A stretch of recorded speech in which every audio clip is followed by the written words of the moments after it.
مسجد فی السماء بحذاء الکعبہ کہ بیت المعمور 7ویں آسمان کے اوپر ایک خانہ کعبہ کی ٹھیک 7ویں آسمان کے اوپر بیت المعمور ہے، خر لخر علیہا، اگر اس بیت المعمور کو آسمان سے گرا دیا جائے تو ٹھیک خانہ کعبہ کے اوپر آ کر گرے گی۔ اور حضرت علی رضی اللہ عنہ سے بیت المعمور کے متعلق سوال کیا گیا۔ حافظ فتح الباری میں حافظ ابن حجر عسقلانی رحمۃ اللہ علیہ نے اس حدیث کو ذکر کیا کہ حضرت علی رضی اللہ عنہ سے سوال کیا گیا تو فرمایا البیت المعمور بحیات البیت حرمتہ فی السماء کا حرمت ھذا فی الارض، کہ بیت المعمور کی حرمت آسمان میں ویسے ہی ہے جس طرح خانہ کعبہ کی حرمت روئے زمین پر ہے۔ خانہ کعبہ کی حرمت کیا ہے؟ بہت سے لوگوں کو معلوم نہیں کہ خانہ کعبہ کے تقدس کیا ہے، اس کی فضیلت کیا ہے۔ جی چاہتا ہے کہ اس کے متعلق میں ایک حدیث آپ کے سامنے پیش کر دوں۔ عن عباس رضی اللہ عنہ قال قال رسول اللہ صلی اللہ علیہ وسلم یوم فتحت مکہ ان ھذا البلد حرام یوم خلق السماوات والارض فهو حرام الى یوم القیامہ۔ اللہ کے نبی جناب محمد رسول اللہ صلی اللہ علیہ وسلم ارشاد فرماتے ہیں، راوی حدیث عباس رضی اللہ عنہ ہے۔ اللہ کے نبی صلی اللہ علیہ وسلم فتح مکہ کے دن جب آپ 1,24,000 پیغمبر کو لے کر شان و شوکت کے ساتھ خانہ کعبہ میں داخل ہوتے ہیں، اور صحابہ کرام آج خوشی منا رہے ہیں کہ جن لوگوں نے مجھے خانہ کعبہ سے نکلنے پر مجبور کیا تھا، جن لوگوں نے مجھے یہاں کی مقدس زمین کو چھوڑنے پر مجبور کیا تھا، آج میں ان سے ایک ایک سے بدلہ لوں گا، گن گن کے بدلہ لوں گا، اور آج خون بہایا جائے گا۔ اس وقت اللہ کے نبی صلی اللہ علیہ وسلم نے کہا کہ آج خون بہانے کا دن نہیں بلکہ آج معافی درگزر کرنے کا دن ہے۔ جاؤ، میں ان کے تمام لغزشوں کو میں ان کے مکہ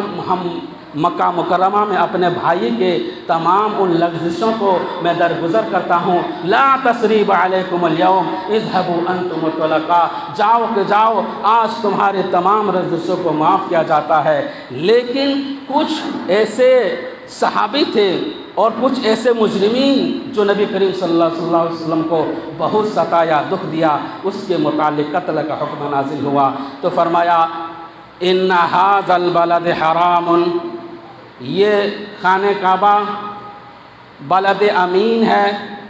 اور یہاں قتل و غارت گیری کرنا، لڑائی جھگڑا کرنا اسی دن سے حرام ہے۔ یوم خلق السماوات والارض، جس دن سے اللہ رب العزت نے آسمان و زمین کو پیدا کیا ہے۔ پھر اللہ کے نبی کیا صلی اللہ علیہ وسلم کیا کہتے ہیں؟ وَإِنَّهُ لَمْ يَحِلَّ الْقِتَالَ لِأَحَدٍ مِّن قَبْلِي، اور مجھے صرف دن کی تھوڑی ساعت کے لیے یہاں لڑائی کرنے کی مجھے اجازت دی گئی، لیکن فہو حرام، یہ الی یوم القیامہ خانہ کعبہ حرمت کی جگہ ہے، یہاں لڑائی جھگڑا نہ کیا جائے۔ اب سوال پیدا ہوتا ہے، جب خانہ کعبہ حرمت کی جگہ ہے، لڑائی جھگڑا نہیں کرنا چاہیے اور نہ ہی وہاں لڑائی جھگڑا کر سکتے ہیں، تو اللہ کے نبی صلی اللہ علیہ وسلم کو وہاں قتل کرنے کی اجازت کیوں دی گئی؟ مفسرین اور محدثین نے لکھا ہے کہ کچھ ایسے صحابہ ہیں، مولانا سیف الرحمن مبارک پوری الرحیق المختوم کے اندر لکھتے ہیں کہ عبداللہ عبد العزہ اور عبداللہ بن اسود اور حبار بن اسود، مقیس بن صفافہ اور نوفیل بن وہب اور اس طریقے کے کچھ ایسے مجرمین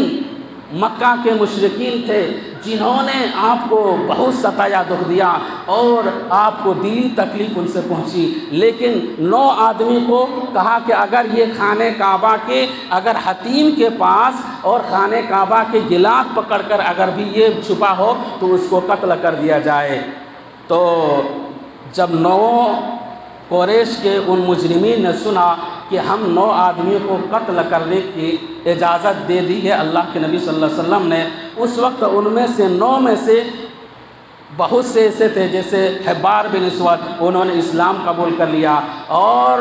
9 میں سے 4 آدمی کو صرف قتل کیا گیا، بقیہ سب نے اسلام قبول کر لیا، اور اللہ کے نبی صلی اللہ علیہ وسلم نے ان کے گناہوں کو معاف فرما دیا۔ تو فرمایا مکہ مکرمہ حرمت کی جگہ ہے، وَلَا يَعْضُدُ شَوْكَةٌ، یہاں کے درختوں کو نہ کاٹا جائے، وَلَا يُنَفَّرُ صَيْدٌ، اور نہ ہی یہاں شکاری کو بھگایا جائے، وَلَا يَلْتَقِطُ لُقْطَةً إِلَّا مَنْ عَرَّفَهَا، اور نہ ہی یہاں کی گری ہوئی چیز کو اٹھایا جائے، الا من عرفها، سوائے اگر کوئی اٹھانا چاہے اس نیت سے کہ اگر مجھے یہ سامان کا اعلان کرنا ہے یا آفس میں لے جا کر اس کو جمع کرنا ہے، تو ایسی حالت میں وہ گری ہوئی چیز کو اٹھا سکتا ہے، ولا یخلا خلالہا، اور نہ ہی وہاں کے کسی گھاس کو اکھاڑا جائے۔ فقال العباس رضی اللہ عنہ، کہا اللہ کے نبی صلی اللہ علیہ وسلم سے، لقینہم لبیوتہم الا الازخر، اللہ کے نبی صلی اللہ علیہ وسلم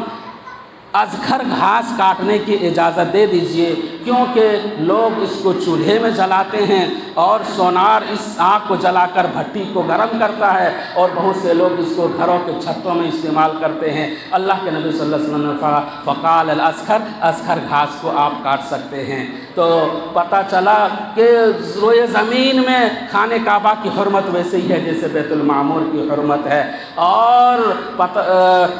مفسرین نے لکھا ہے کہ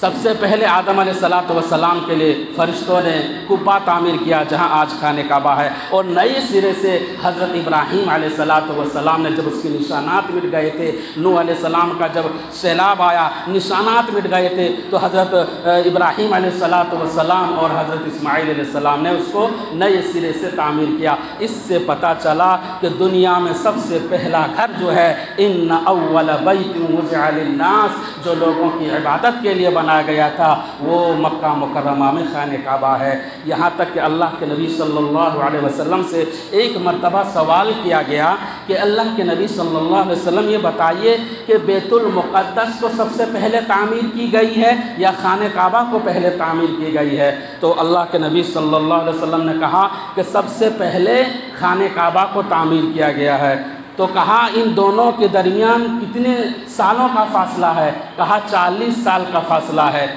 اللہ کے نبی صلی اللہ علیہ وسلم وہاں سے یہ بات کہہ رہے تھے جہاں سے نئے سرے سے دوبارہ تعمیر کیا گیا تھا، جہاں سے ابراہیم علیہ السلام اور اسماعیل علیہ السلام نے جو خانہ کعبہ تعمیر کیا، اس کے بعد بیت المقدس کو جو تعمیر کیا تھا وہ 40 سال کے بعد یہاں سے اللہ کے نبی صلی اللہ علیہ وسلم کہہ رہے تھے، ورنہ اس کی نشانات آدم علیہ السلام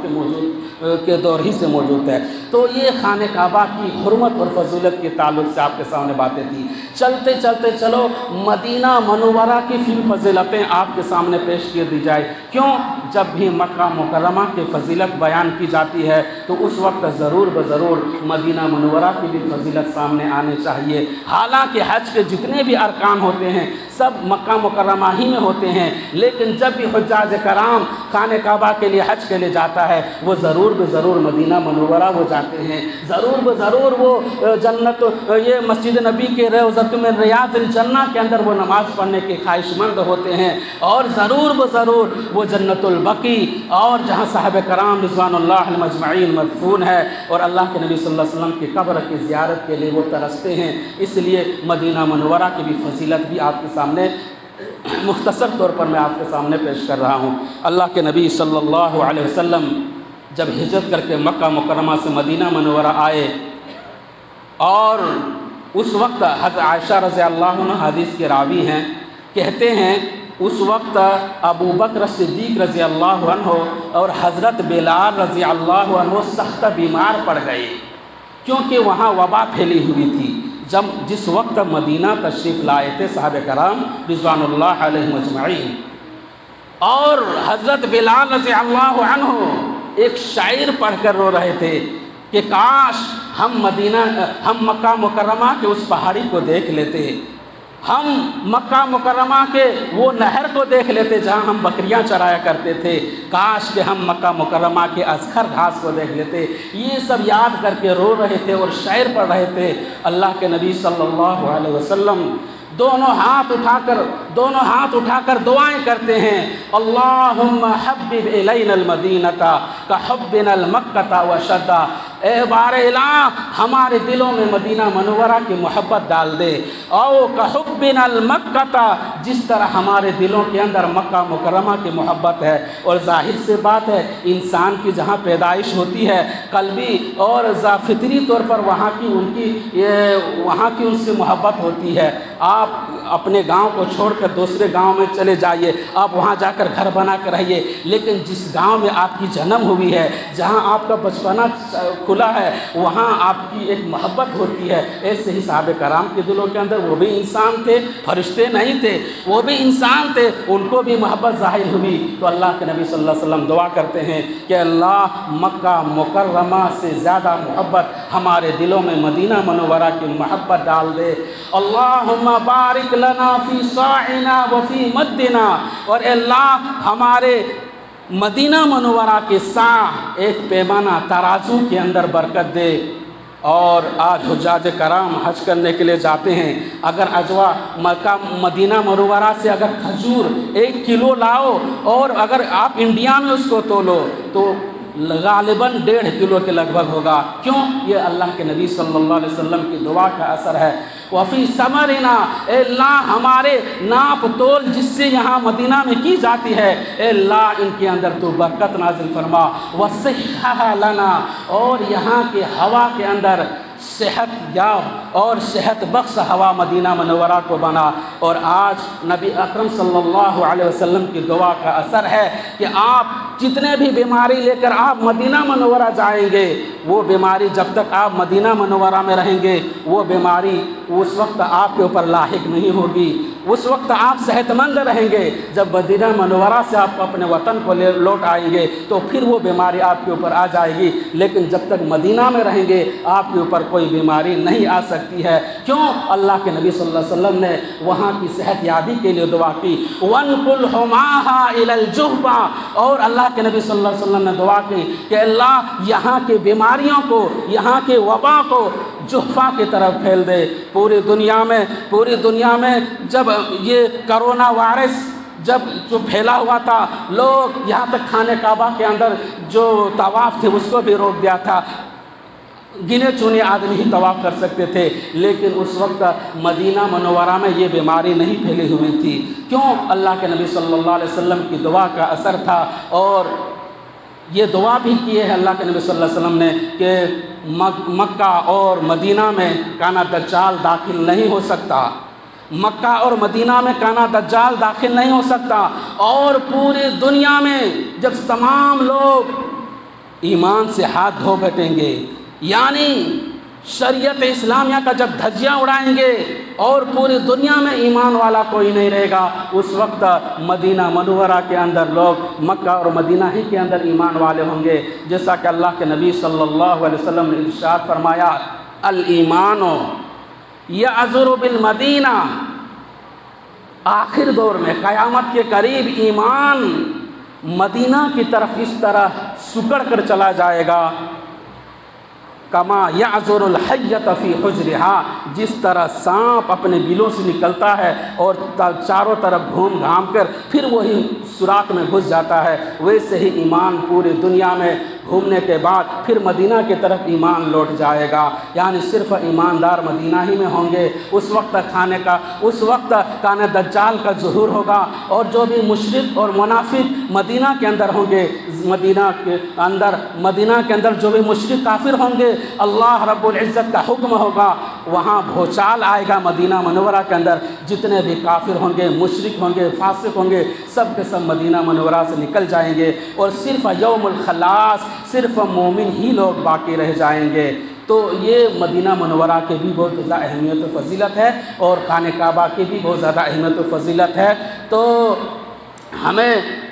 جب بھی اللہ توفیق اگر دے مکہ اور مدینہ جانے کی تو ہم مکہ مکرمہ کی بھی وہاں جائیں اور مدینہ منورہ بھی جائیں، اور وہاں جو اسلامی تاریخی مقامات ہے وہاں جا کر آپ اس کا معائنہ کریں، اسے سب سے ہم اللہ تعالیٰ سے دعا کرتے ہیں کہ بار الہ ہم تمام مسلمانوں کو مکہ اور مدینہ کی زیارت نصیب عطا فرمائے، ہم تمام مسلمانوں کو